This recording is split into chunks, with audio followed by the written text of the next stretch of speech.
Okay, they are of mythic proportions, at least stories about them are, but the Texas Rangers are very real. The law enforcement guys, not the baseball team. There's a museum in Waco that has everything, going back to the agency's creation, and that's where we're going in this week's Texas Outdoors.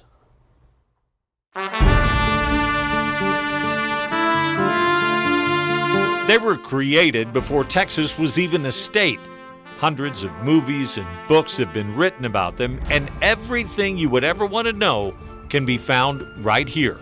Just that legacy they've built of being professional, being law enforcement and honest and true and good, and that's just something that people love and respect, and have grown up hearing about the legends of the Texas Rangers. This museum in Waco holds almost 200 years of Texas Ranger history, back to the time when Stephen F. Austin first authorized them in 1835. As a frontier militia force to help protect those early settlers from Indian raids mostly, but they were also doing other things like our surveying. The Rangers also laid out many of the state's counties, but mostly they were a protection force for early settlers. And one, Samuel Walker, actually helped develop the six-shot Walker Colt. Waco back in the day was actually called Six-Shooter Junction, which is probably not a good thing. Oh my gosh! Gee, many Christmas, it's heavy. Yeah. For a history buff and gun nut, this place is nirvana. You could spend hours reading the stories in the displays. In the early 1900s, we kind of refer to them as almost like a state cop. So that was kind of their role. Today, they're more investigative. So we kind of compare them, link them to the FBI in that regard. They have worked hand in hand with the FBI and were even asked to help when the feds couldn't track down two of the country's most notorious gangsters. When I give guided tours and I'm over here talking about Bonnie and Clyde, the first thing I ask is, have you seen the movie from the 70s? And if they say yes, I say, ignore everything. Yeah.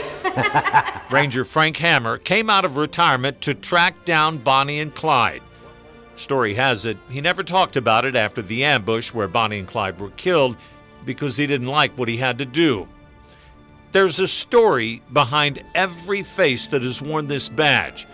Most names you wouldn't recognize, but there is one who may be more famous than any other. Although some people might tell you that it's Cordell Walker, but he's not real.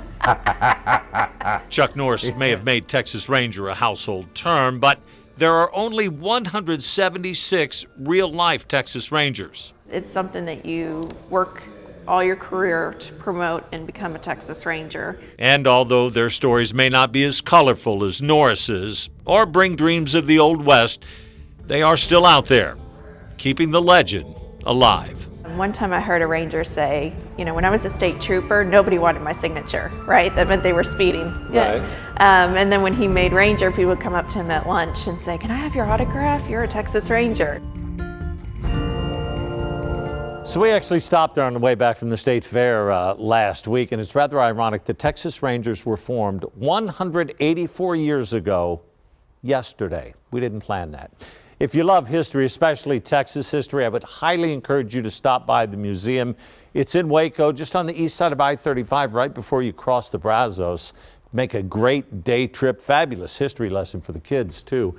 Hey, we're always looking for ideas. If you want to go on one of these things with me, email me, bdavis@kins5.com, or hit me up on the Kins5 Facebook page or on Twitter, and go for an adventure with us into the great Texas outdoors. Yeah.